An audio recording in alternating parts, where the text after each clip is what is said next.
አሁን ከትላንት ወዲያ ደግሞ እንደሚሰማው አብዛኛዎቻችሁ ያው በአሁኑ ሰዓት ማንም ማህበራዊ ሚዲያን የማይከታተል ብዙ ሰው የለምና ታቃላችሁ ጦርነት ይብቃ ይሉናል። ጦርነት ይብቃ፣ ሰላም ይሁን፣ አገዛዙ ያቁም፣ ተሰባስበው እንደዛ ይሉናል። ህዝብን እንዴት ቢንቁት ነው የኛ ጥያቄ። ጦርነት የከፈቱትን መከላከል ሲጀምር ገዳይ መንግስት፣ ጄኖሳይደር፣ የዲክታተር አገዛዝ መባል ተጀመረ። እነሱ ሲያረጉት የመላክ ጨዋታ ነው። ነገር ግን ደግሞ መንግስት ህዝብ የሰጠውን ኃላፊነት ለመወጣት በሚከድበት ሰዓት ትርጉሙ ገዳይ ነው። ትንሽ አቃለን ባንኮችም ጠንከር ሲሉ አሁን ወደ 120 ቢሊዮን የሚሆን ብድር አቀርባለሁ ሲል ንግድ ባንክ ሰምታችኋል። ቆጥቡ አልናቸው። የመንግስት ሰራተኞች እስከዛሬም እየቆጠባችሁ የኖራችሁት አሁንም መቆጠብ የምትችሉ ከችግራችሁ ላይ ቆጥቡ፣ ከጎዶሏችሁ ላይ ቆጥቡ። ጨከነ ካልተባለ ችግር አይታለፍም። እንደዚህም ጭምር አሁን እዚሁ ካዛንቺስ ላይ ሰርተው ውጤታማ የሆኑ አሉ። እነኚህን አምስቱንም አማራጭ አቅርበናልና አይዟችሁ፣ ከፊታችን ያለው ጊዜ ብሩህ ተስፋ የሞላበት ነው። ችግራችን እስከ መጨረሻ አይደለም ከኛ ጋር የሚቀጥለው።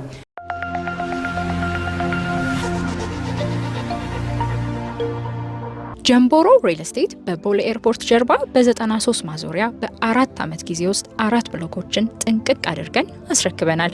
አሁን ደግሞ ግንባታው 95% የደረሰ የተናጠር ካርታ የተዘጋጀለት በ25% ቅድመ ክፍያና በመሃል ከተማ ሳር ቤት በዲፕሎማቶች መንደር ቫቲካን ኤምባሲ ጎን የምንገነባው እጅግ ውብ ዘመናዊ አፓርትመንቶችና የንግድ ሱቆች በመሸጥ ላይ እንገኛለን።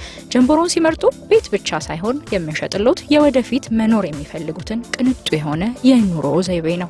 ማለትም የህፃናት ማቆያ፣ የልጆች መጫወቻ፣ የከተማው ግዙፍ ጂምናዚየም፣ 5000 ካሬ ላይ ያረፈ ቴራስ፣ የኤሌክትሪክ መኪና ቻርጅ ከበቂ የመኪና ማቆሚያ ጋር። ታዲያስ ምን ይጠብቃሉ? በ10% ቅድመ ክፍያ በኢትዮጵያ ብር ተዋውለው ያለምንም ተጨማሪ ወለድ የግሎ ያድርጉ። እናመሰግናለን። ጀምቦሮ ሪል ስቴት በጊዜ ግብደሉ። የትም ሀገር ብትሄዱ መንግስት ብቻውን ቤት እየገነባ ለዜጎች ቤት አያዳርስ። የሚገባቸው ብሎ የሚለያቸው የማህበረሰብ ክፍሎችን እየለየ መግዛት የማይችሉ መስራት መገንባት ለማይችሉ የሚያቀርባቸው ቤቶችን ይሰራል መንግስት። ሌላው ደግሞ እንዲሰራ ምቹ እድል ነው የሚፈጥረው። በሪል ስቴት፣ በማህበር፣ በግለሰቦች፣ መንግስት በጋራ መኖሪያ ቤቶች፣ በበጎ አድራጎት የሰራቸው ቤቶች ተደምረው በዚህ የለውጥ አመት ዳታው አለን በየቦታው 270 ሺህ። ባለፉት አመታት በ5 አመት አይደለም በ15 አመት 270 ሺህ አላለቀም በዚህ ከተማ ላይ የግለሰቦችን ጭምር ደምረን። ስላልተሰራ አይደለም። ከዚህ ውስጥ ከለውጡ በፊት የተጀመሩ የጋራ መኖሪያ ቤቶች አሉ በመቶ ሺህ የሚቆጠሩ። እነሱንም ጨምረን ቆጣቢዎቻችን ስንት ናቸው ብለን መረጃ አጥርተን በተለይ ንቁ የሆኑ እየቆጠቡ ያሉ ቁጠባቸውን ያላቋረጡ አካውንታቸውን ያልዘጉ ቆጣቢዎች ወደ 650 ሺህ የሚሆኑ አጥርተን ያዝን። በወቅቱ የጋራ መኖሪያ ቤቶች ወደ 139 ሺህ ነው። ግማሹ የተጀመሩ፣ ግማሹ ጅምር ላይ ያሉ፣ ግማሹ ደግሞ ማጠናቀቂያ ስራ የቀራቸውንም ሁሉንም ደማምረን ያልተላለፉ የተባሉ ቤቶችን መሰረት ላይ የነበሩትን ሁሉ ችግሮቻቸውን ፈተን አጠናቀን እነኚህም ቤቶች በሁለት ዙር እጣ አስተላልፈናል። 2011 እና 2014 ወደ 650 ሺህ የነበረው ቆጣቢ አሁን ጥርት ያለ ዳታ 540 ሺህ 30 ሺህ አካባቢ ነው ያለን። የተጠናቀቀውን ቤት አስተላልፈናል። ግልጽ በሆነ ላይቭ እየታየ የቆጣቢውና የተጀመረው ቤት ፕሮግራም ግን አይገናኝም ቁጥሩ። በአጠቃላይ የጋራ መኖሪያ ቤቶች አዲስ አበባ ውስጥ ከመጀመሪያ ከተጀመረበት 1997 ጀምሮ እስካሁን ድረስ እኛም ያጠናቀቅናቸው የሰራናቸውን ጨምሮ 320 ሺህ ቤቶች አካባቢ ነው የተሰራው በ33-4 አመት ውስጥ ማለት ነው። እስካሁን የለውጡንም ደምረን የተመዘገበው ሰው ግን 1 ሚሊዮን ህዝብ በላይ ነው። ከዚህ ከ1 ሚሊዮን ህዝብ በላይ ግማሹ እየተወ ቁጠባውን ግማሹ ቤት አግኝቶ ወደ 650 ሺህ የሚሆን ነው የተረከብነው በለውጡ ጊዜ። ከዛው የተጠናቀቁትን በይፋ እጣ አስረክበናል። ሌሎችን ለመስራት እንደ ቀድሞ የባንክ ብድር የለም። ወዲያውኑ በዛ ልክ ለመጀመር የለም 56 ቢሊዮን እዳ ነው አዲስ አበባ አስተዳደር የኮንዶሚኒየም እዳ የተረከበው። እኛ ጋር ያለ መረጃ አይደለም፣ ንግድ ባንክ ጋር ያለ መረጃ ነው። 56 ቢሊዮን እዳ ነው ያልተከፈለ። ይሄንን 56 ቢሊዮን እየከፈልን መተን የንግድ ሱቆቹንም እጣ ያወጣን አሁን ያስተላለፍናቸው መላቸው ቤቶችም ቅድመ ክፍያዎች የነሱም ቅድመ ክፍያ ሲጨመርበት ሌሎች ታክቲኮችንም ተጠቅመን እየከፈልን ከስር ወደ 30 ቢሊዮን አወረን ነው።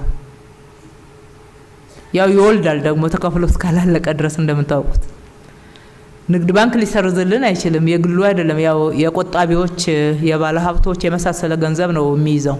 የተበላሸ ብድር አለባት ከተማው በወቅቱ ያልተከፈለ ሳይሰሩ የተከፈለባቸው ህንጻዎች እኮ አሉ። ቤት ተላልፎ ዋጋው ለመንግስት ያልተከፈሉ ቤቶች አሉ። ስናጠራቸው አጥርተን እኮ በሚዲያ ተናግረናልኛ። እነኚህ ወደ 20 ሺህ የሚደርሱ ቤቶች መንግስት ለንግድ ባንክ ገንዘብ አልከፈለባቸው። አሁን ቤት ውስጥ የሚኖሩትን እንዳንጠይቅ ገዝተው በተለያየ መንገድ ያገኙት ህጋዊ ናቸው። እንዲህ ያለ እዳዎች አሉ። ቤቱ የተሰራበት እዳ መንግስት ነው ጋራንቲ የሚሰጠው ዋስትና የሚሰጠውና እየከፈልነን ያለ ነው። ስለዚህ ይሄን የተበላሸ ብድር ሳንከፍል ሌላ ብድር አይሰጥም ባንክ። እሱም ብቻ ሳይሆን ኢኮኖሚው ተንገራቅጮ ስለነበረ ባንኩ ራሱ የዳነውና የተነሳው በኢኮኖሚ ሪፎርም ነው። ምን የለውጥ ዋዜማ ላይ የፌደራል መንግስት ደሞዝ መክፈል አቅቶት እንደነበር አይታወቅም። መናገር አልፈልግም ነበር በዚህ መድረክ አሁን። ነገር ግን ሁሌ ጥያቄው ነው ስለሚመጣ አንዳንድ ጊዜ ደግሞ መረጃዎችን በግልጽ ካላነሳን በስተቀር እየሰራን ያለውን ታግሶ ለመጠበቅም ያስቸግራል እና ያለውን በትክክል ህዝቡ ጋር ድርሰናል። ከነኚህ ከ270 ሺህ ቤቶች ውስጥ 39 ሺህ ቤቶችን የሰራነው በበጎ አድራጎት ነው። የዘንድሮን ጨምሮ በበጎ አድራጎት ለምነን ባለሀብቶችን አስተባብረን መሬት አቅርበን ውሃ አቅርበን ብረት ድንጋይ እያቀረበን እነሱ ደግሞ ገንዘብ አድርገው አንድ ላይ በጋራ ሆነን እናንተ የደሃ ላላችሁት ማህበረሰብ አድርሰናል። ቀደም ስታመሰግኑበት የነበር ሁሉንም ማዳረስ ነው እንጂ ያቃተን አላረፍንም ማለት ነው። ሁሉም ደግሞ ማዳረስ አይቻልም። ቀደም ተከተል ማስያዝ ችግሩ ትንሽ ጥልቅ ስለሆነ ጊዜ ይፈልጋል። አሁንም ወደ 100 ሺህ ቤቶችን አስጀምረናል። የ100 ሺህ ቤቶች በብድር አልጀመርንም። እንደከዚህ በፊቱ በብድር አልጀመርንም። በሀብት ያላቸው ገንዘብ ያላቸውን ሰዎች አስተባብረን እኛ መሬት፣ መንገድ፣ መብራት፣ ውሃ የመሳሰሉትን መሰረተ ልማቶች እየሰራን ባለሀብቱ ደግሞ ገንዘቡን ይዞ ከመንግስት ጋራ በጋራ በመሆን አንዳንድ አቅርቦቶችን ጨምረንላቸው በጋራ እየሰራን ነው። በዚህ ፕሮግራም ውስጥ መንግስት የራሱን ድርሻ ወስዶ ሌላ ነገር ማዋል አይፈልግም። የቤቱ ዋጋ መቀነሻ አድርጎ ሰዎች ቤቱን መግዛት እንዲችሉ ማስቻያ ነው ማድረግ የሚፈልገው። ገብቷቸዋል ማለት ለምሳሌ እንደ መንግስት 30 ድርሻ 35 ድርሻ የመሳሰሉት አሉን በእነኚህ በሚሰሩት ውስጥ እነኛም ቤቶች ወስደን ለተወሰነ ሰው ብንሰጥ የተወሰነ ሰው ተጠቃሚ ሊሆን ይችላል። ግን በዛ ፋንታ በአሁኑ ወቅት የቤት ዋጋ ወደ ለሚችልና በተለይ መካከለኛ ገቢ ያላቸው ዝቅተኛ ገቢ ያላቸው የመንግስት ሰራተኞች ስለማይችሉት የኛን ድርሻ እንደ ድጎማ የቤቱ ዋጋ መቀነሻ እንዲውን አድርገን መንግስት ከዚህ ድረስ ነው ጥረት እያደረገ ያለው። እዳችንን ደግሞ ትንሽ አቃለን ባንኮችም ጠንከር ሲሉ አሁን ወደ 120 ቢሊዮን የሚሆን ብድር አቀርባለሁ ሲል ንግድ ባንክ ሰምታችኋል። ቆጥቡ አልናቸው። የመንግስት ሰራተኞች እስከዛሬም እየቆጠባቸው የኖራችሁት አሁንም መቆጠብ የምትችሉ ከችግራችሁ ላይ ቆጥቡ፣ ከጎዶሏችሁ ላይ ቆጥቡ። ጨከነ ካልተባለ ችግር አይታለፍም። እናቶች ለእናንተ አይናገርም። ትንሿን ለብዙ ቤተሰብ እንዴት አቋቅጣችሁ ቤተሰብ እንደምታንጹና ቤተሰብ እንደምታስተዳድሩ ይታወቃል። ከዚህ የተረፈ የሚባል ነገር አሁን ማንም አለው ብለን አይደለም የና አማራጭ ያቀርብነው። ዝም ካልነ ችግሩ ትንሽ ስለሚከርም እድሜው ስለሚያረዝምብን፣ ነገር ግን የሚችሉት እንኳን አማራጭ እንዲያገኙ ነው። አማራጭ ደግሞ ለማይሰራላቸውና ምንም መቆጠብ ለማይችሉት እያደረግን ያለ ነው። በበጎ አድራጎት እና የቁጠባ ቤቶች በክራይ የሚቀርቡ ቤቶችን በሰፊው እየሰራን የተወሰኑ ሰዎች ደግሞ በክራይ ቤት እንዲያገኙ የክራይ አማራጮችን እናቀርባለን። ልክ የቀበሌ ቤቶችን እንደምናቀርብላችሁ ማለት ነው።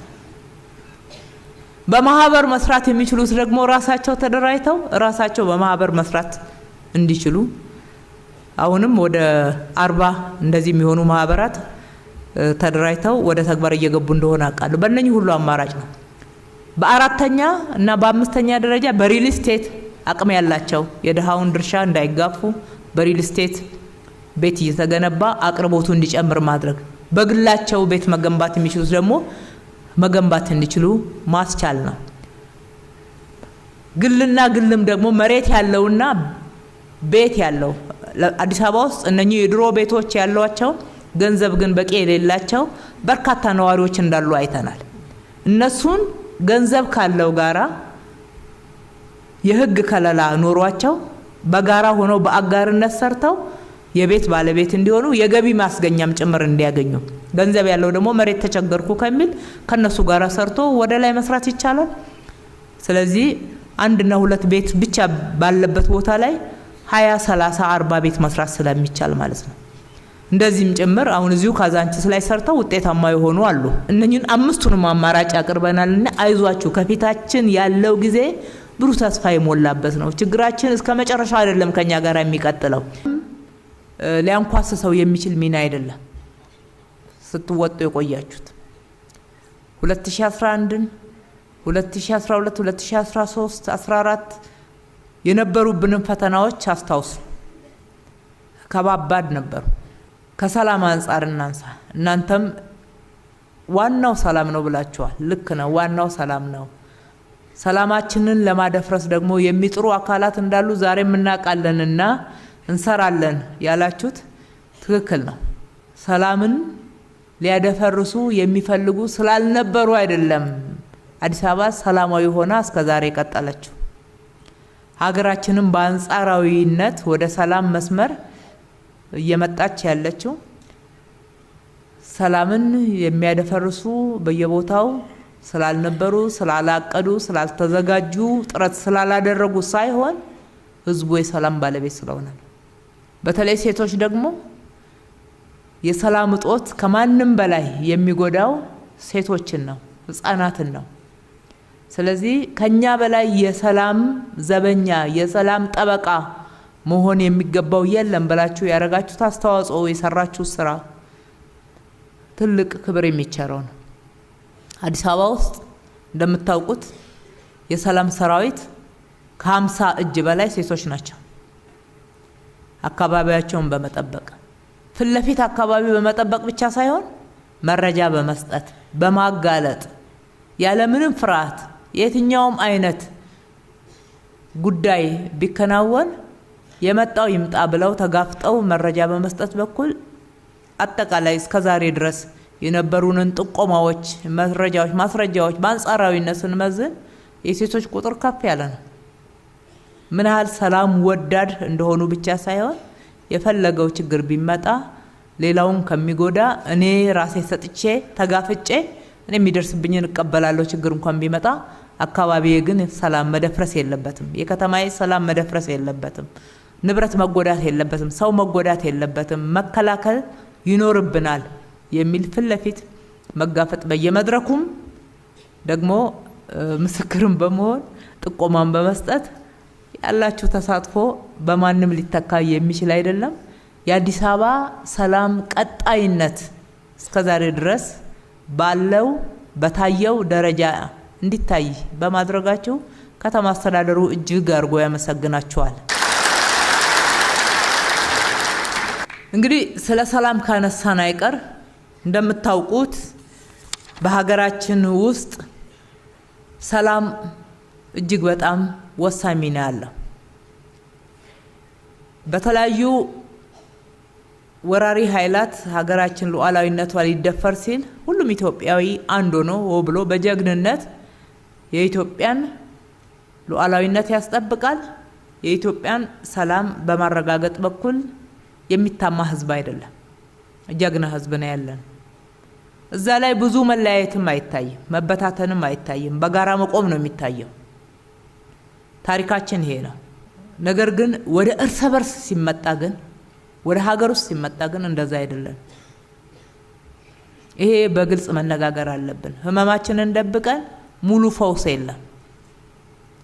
ወደ እርስ በርስ በሚመጣበት ሰዓት በትንሹ በትልቁ መለያየት፣ መበታተን፣ በእኔ ያውቃለሁና በእኔ ይበልጣለሁ፣ በተገፋሁም በእነኚህ ሀሳቦች ምክንያት መጠላላት፣ መገፋፋት፣ መናናቅ፣ አለመከባበር እንደ አንድ ህዝብ በጋራ ቆሞ ችግሮችን ተነጋግሮ በንግግር አለመፍታት ህመማችን ነው፣ ችግራችን ነው። እስከ ዛሬ ድረስ በደንብ ያልተነቀለ ህመም ነው። የትኛውም አይነት ችግር ቢኖር በይፋ ቁጭ ብሎ በመድረክ መነጋገር ስልጣኔ ነው። ዓለም ድሮ ሰልጥኖ ወደዚህኛው ምዕራፍ ተሸጋግሯል። አሁንም ሀገራችን ውስጥ ያለ ኋላ ቀር አስተሳሰብ በጠመንጃ አፈሙዝ ስልጣን ለመያዝ መጣር፣ እኔ እበልጣለሁ ማረጋገጥ ዋጋ እያስከፈለን ነው። ትላንትም አባቶቻችንን ብዙ ዋጋ አስከፍሏል። የሀገራችን ሉዓላዊነት ለማስከበር የነበራቸው አንድነት፣ ውስጣዊ ሰላም እንዲሰፍን፣ እርስ በርስ ጦርነት እንዲቀር ማድረግ ላይ አልታየም። ብዙ የእርስ በርስ ጦርነት ታሪኮችን አሳልፈናል። ኢኮኖሚያችንን ያወደመ እኛ ረድተናቸው አግዘናቸው ሰላም አስከባሪ ኃይል ልከን ሉዓላዊነታቸው እንዲከበር፣ ሰላም እንዲያገኙ፣ ነፃነታቸው እንዲረጋገጥ ያደረግንላቸው ሀገሮች ነቅተው ከጦርነት እርስ በርስ ከመባላት ምንም ጥቅም አይገኝም። ተግባብተን ዋናው ችግራችን ድህነት ነው፣ ከድህነት ነው እንበልጽግ ብለው ከኋላችን ተነስተው ታሪክ ያልነበራቸው ሀገራት ባለ ታሪክ ሆነዋል፣ ባለ ትልልቅ ታሪክ ሆነዋል። እኛ ረጅም የሀገርነት ታሪክ ያለና ህዝቦች ነን። ነገር ግን ኢኮኖሚያችን የደቀቀ፣ ህዝባችን ዛሬም ስለሚበላው፣ ስለሚጠጣው፣ ስለመጠለያ ችግር ሆኖበት ያነሳል። በየደረጃው ሲሰራ አልመጣም። ሲሰራ የመጣው የሀገራችንን ኢኮኖሚ በመሰረቱ ሊቀይር የሚችል የኢትዮጵያን ብልጽግና የሚያረጋግጥ አይደለም። ምን አተን ነው? እስኪ ራሳችንን እንጠይቅ። ምንድነው ያጣነው? ለምንድነው? መነጋገር ብንችል፣ መስማማት ብንችል፣ ልዩነቶቻችንን ብናጠብ፣ ብንግባባ፣ ልክ የሀገራችንን ሉዓላዊነት ለማስከበር ጀግኖች እንደሆን ሁሉ ኢኮኖሚያችንን አሳድገን ብልጽግናን ማረጋገጥ ከኛ ኋላ ተነስተው ሀገር ሆነው ብልጽግናን እንዳረጋገጡትና የህዝባቸውን ተጠቃሚነት እንዳረጋገጡት እንዲሁም በዓለም ደረጃ ስማቸው ገኖ እንደሚከበሩት ሀገራት መሆን የማንችልበት ምክንያት አለን? ብልጽኞ ላልተወለንም፣ አእምሮ የለንም፣ እጅግ ምን ጎደለን? ፈጣሪ አምላክ ለነሱ የሰጠውን ሁሉ ሰጥቶናል። እንደውም በተለየ ሁኔታ ደግሞ የተሻለች ሀገር አለችን። አየሯ ክረምትና በጋ ቢዘሩበት የሚያበቅል፣ በሙቀት ሰዓት ማቀዝቀዣ የማትፈልግ፣ በቅዝቃዜ ሰዓት ማሞቂያ የማይፈልግ ወጥነት ያለው አየር ቢሰራ ውጤት በማምጣት የሚያስመሰግን፣ እንደሌሎች በበረዶ በጎርፍ በተለያየ መንገድ ያሳለፍነው ስቃይ ታሪክ የለን። የሰራነው በፍሬ በብዙ ይታጀባል። መልካም መልክዓ ምድር አለን። የኢትዮጵያ አፈር በጣም ድንቅ ነው። ድንቅ አፈር ነው ያለን። ትንሽ ሲዘራበት ብዙ ፍሬ የሚሰጥ። ስንት ገበሬ ነው ማዳበሪያ ሲጠቀም የኖረው? ጠንከር ብሎ የሰራ ገበሬ እኮ ሀብታም ነው። ኢትዮጵያ ውስጥ ህዝብ አለን፣ ሰፊ ህዝብ፣ በተለይ ደግሞ ወጣት ህዝብ፣ አምራች ህዝብ። ካጠነከር ነው፣ ካበረታታ ነው፣ መስመሩን በትክክል ካሳየ ነው፣ ማይጠቅሙንን አጀንዳዎች ከዘጋን የኢትዮጵያን ብልጽግና ማረጋገጥ የሚችል አምራች ህዝብ አለን። ውሃ አለን። 100 ሜትር 200 ሜትር ሲቆፈር ቢበዛ 500 ሜትር ቢቆፈር ክረምትና በጋ ከዝናቡ ጋራ ተደምሮ ሁሉ ጊዜ አምራቾች እንድንሆን ሊያደርገን የሚችል ይሄ ያለ ነው በደህነት ስንማቅቅ የኖር ነው አብዛኛው ህዝባችን እንዲያተኩር ያደረግነው ልማት ላይ ሰላሙን አጠናክሮ እርስ በርስ ተስማምቶ ተከባብሮ በጋራ እንዲሰራ የሚያደርግ አንድነት ሳይሆን ላይላዩ አንድነት ውስጡ ግን ብዙ ህመም ያለውና እርስ በርስ ኩርፊያ የሞላበት እስከዛሬ ድረስ እስከኛ ድረስ እየተከተለ ዋናው ትኩረታችን ልማታችን ላይ እንዳይሆን ያደረገ ነው። አሁንም ያለብን ትልቁ ጠላት ድህነት ነው። እኛ ፓርቲያችንን ብልጽግና ስንል ኢትዮጵያ ከመቆርቆዝ መላቀቅ መቻል ስላለባት ነው። በአለም ላይ ካዋረዳት ድህነት መላቀቅ ስላለባት ነው። ህዝባችን በልቶ ስለሚያድረው ጉዳይ ስጋት ሊሆንበት ስለማይገባ ነው። ይሄ ደግሞ ማንም መጥቶ አይሰራልንም። እየሰማችሁኝ ነው እህቶቼ? ማንም መጥቶ አይሰራልንም። መጀመሪያ ሰላማችንን ማስፈን፣ በሰላም ጉዳይ ላይ የሚመጡ የሚያጣሉ የሚያጋጩ አጀንዳዎችን አለማራገብ፣ እምቢ ማለት፣ ማንም እንደፈለገ ወደ ቀኝም ወደ ግራም የሚያወዛውዘን አይነት ምንሆን ህዝቦች አለመሆናችንን በጥንካሬ ማሳየት ይገባል። እኔ አውቅልሃለሁ ይበቃናል። ህዝብ ያውቃል። ማክበር ያስፈልጋል። ማዳመጥ ያስፈልጋል። ልዩነቶች የሚያጣሉ የሚያጋጩ አጀንዳዎች እንምከር፣ እንነጋገር። ለዚህ ነው ብሔራዊ ምክክር ኮሚሽን የተቋቋመው። በይፋ ወደ መድረክ እናምጣው። በሚያስማማን ነገር ላይ ተስማምተን ዋናው ትኩረታችን ልማት ላይ እናድርግ። የሚያለያየን ማንስማማበት ነገር ካለ ምንም ጠላትነት አይደለም፣ እህትማማችነትና ወንድማማችነትን ሊጎዳ የሚችል ጉዳይ አይደለም። ልዩነት ማክበር ነው። የሆነ የሐሳብ ልዩነት ስላለው ሰው በጠላትነት ሊፈረጅ አይገባም። የአንድ ሀገር ዜጎች ነን። ያለችን አንድ ሀገር ኢትዮጵያ ናት። ስለዚህ ከሚያጋጩ አጀንዳዎች መውጣት ያስፈልጋል። ለማስታወስ ያክል ሰላም ስለፈለግነው ብቻ የሚገኝ ስላልሆነ የሰላም ባለቤት ደግሞ ህዝብ ስለሆነ እንደምታውቁት ለውጥ ሲመጣ ለውጥ የፈለገው ህዝብ ነው።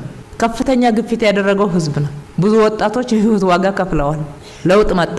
ለውጥ ሲመጣ ለውጡን በሰላማዊ መንገድ እንምራው።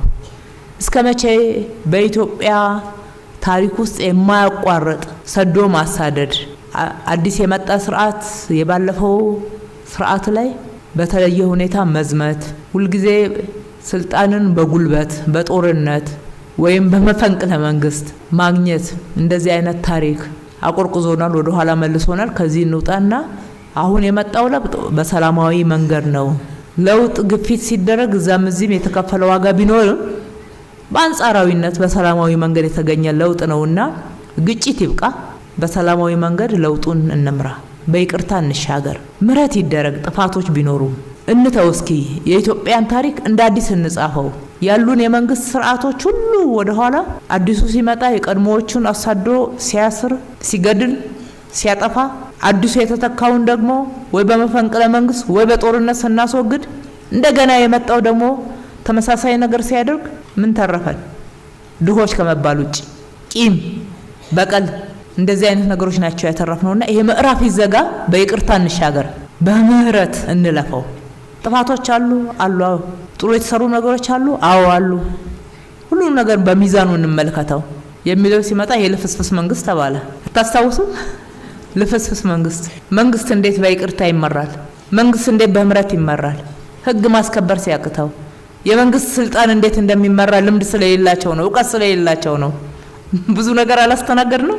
ከዛ ሰላም እያል የሃይማኖት አባቶች የሰላም እናቶች ሳይቀሩ ዝቅ ብለን እየተለመነ አይሆንም ተባለ። በእብሪት ወደ ጦርነት ምን አተረፍን?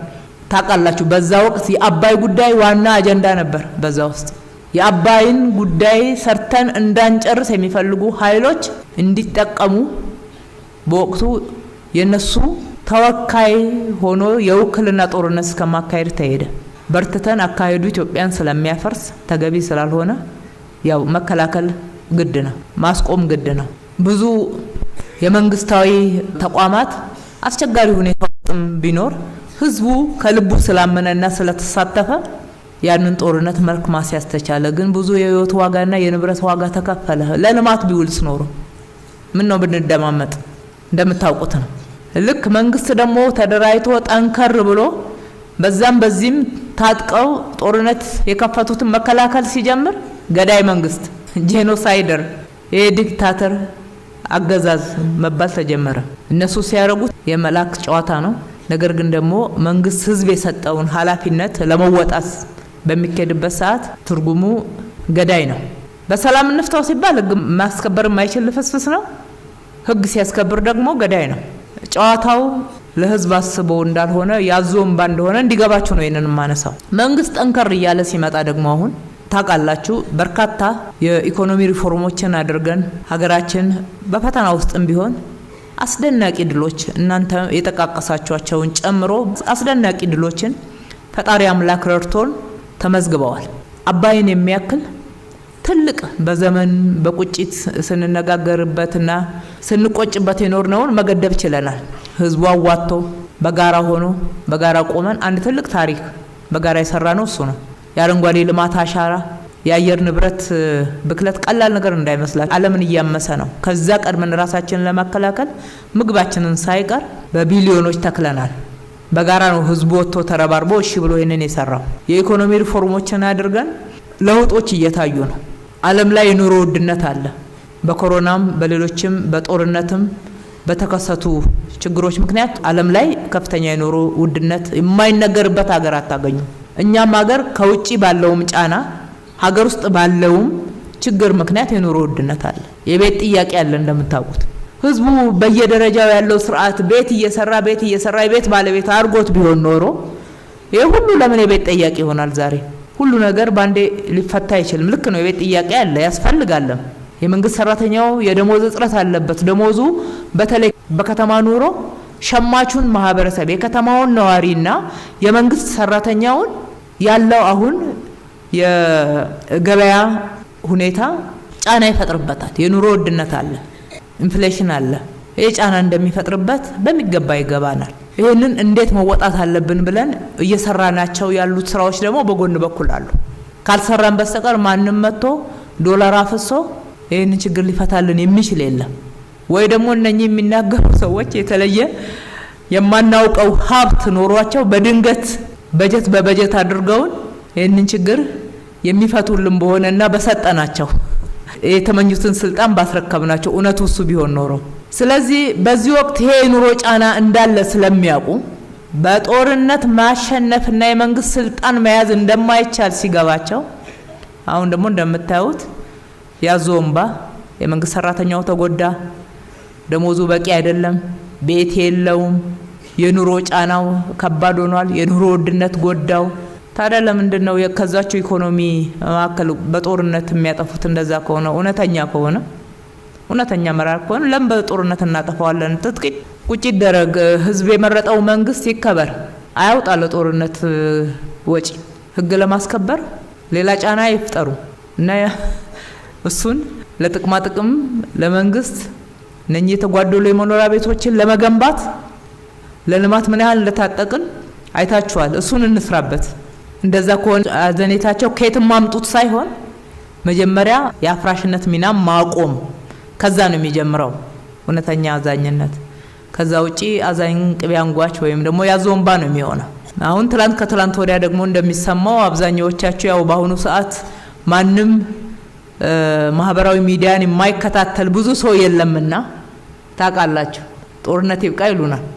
ጦርነት ይብቃ፣ ሰላም ይሁን፣ አገዛዙ ያቁም፣ ተሰባስበው እንደዛ ይሉናል። ህዝብን እንዴት ቢንቁት ነው እኛ ጥያቄ። ህዝብ አይረዳም፣ አያገናዝብም፣ አይረዳም እውነቱን።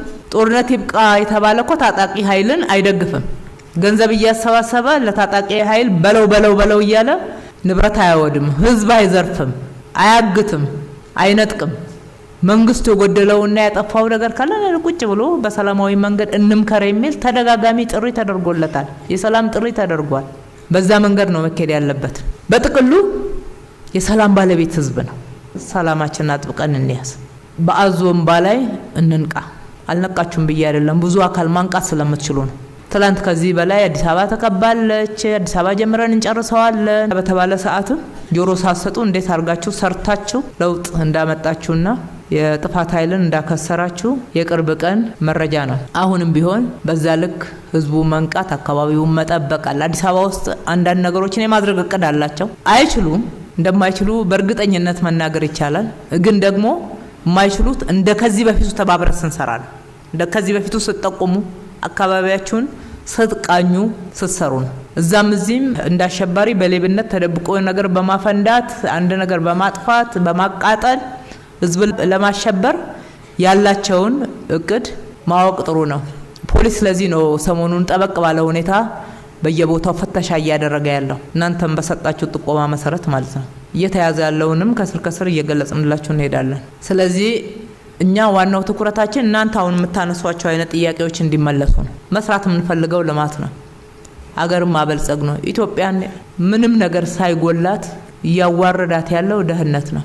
የሚያባላው ድህነት ወደ ልማት አቅማችንን በመቀየር በራሳችን አቅም በራሳችን ጥረት በራሳችን ግረት አንዳንድ የፈተና ወቅቶችና ጫናዎችን ጨክነን በማለፍ ደግሞ ጨክነን በመስራት ነጋችንን ብሩህ ማድረግ የምንችል ህዝቦች ነን። ማድረግ እንችላለን። ይሄንን ለዚህ በርቱ ነው የምላችሁ። ከሰራን መለወጥ እንደሚቻል አዲስ አበባ ምስክር ናት። እነኚህ ሁሉ የአዲስ አበባ ልጆች ወደ 1 ሚሊዮን የሚጠጉ በቀን ቁርስና ምሳ እያቀረብን ዩኒፎርም ደብተር እያቀረብን እነኚህን ልማቶች የምንሰራው በየጊዜው ህዝቡ የሚያነሳቸው ጥያቄዎች ሁሉ በአንድ ጊዜ መፍታት ስላልተቻለ ነው እንጂ በጣም በፈጣን ሁኔታ በርካቶችን እየፈታን ያለ ነው።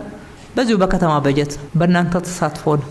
ዋናው ብክነትን ተከላክሎ የተገኘችውን ሀብት ቅደም ተከተል አስይዘን የትኛውን ቅድሚያ እንስጥ ብለን መስራት ነው። እየሰራን ያለ ነው። በዛ ልክ ነው። የበለጸጉ ሀገራት ጨክነው ስለሰሩ ልምድም እንወሰድ ከተባለ ይሄ ነው የሚወሰደው ልምድ። ዜጎቻቸው ጨክነው ስለሰሩ መንግስትና ህዝብ ተግባብቶ ጨክኖ ፊቱ ወደ ስራ ስለመለሰ ነው። ስለዚህ ጨክነን ሌሊትም ቀንም እንስራ። የሚሰሩ ነገሮችን የሚፈጠሩ የስራ እድሎችን የሚፈጠሩላችሁን አጋጣሚዎች ሁሉ ራሳችሁን ለመቀየር ቤተሰቦቻችሁን ለመቀየር አካባቢያችሁን ለመቀየር ተጠቀሙበት።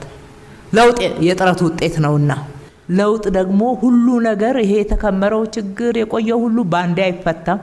የቆየ ብቻ አይደለም የዛሬ ችግርም አለ። ሁሉ ባንዴ አይፈታም። ቅደም ተከተል ማስያዝ ያስፈልጋል። መታገስ ያስፈልጋል። መስራት መጣር ከዛ ውስጥ ለመውጣት ደግሞ እልህ መግባት ያስፈልጋል።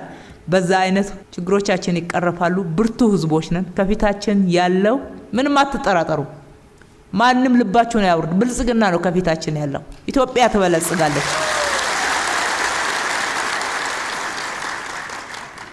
ኢትዮጵያ ትበለጽጋለች ማለት መንግስት ስልጣን ላይ ያለው ይበለጽጋል ማለት አይደለም። አታያይዙት። ሀገር ህዝብና መንግስት ስርዓት ይለያያል።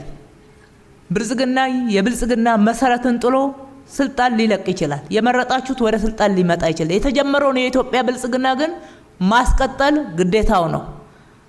ስለዚህ እኛ በሀገራችን የምንፈልገው የፖለቲካ ፓርቲ በህዝብ አማራጮችን እያቀረቡ ህዝብ እየወሰነ በመረጣቸው ሰዓት በሰላም መንግስታዊ ስልጣን ይዘው መምራት እንዲችሉ ማድረግ።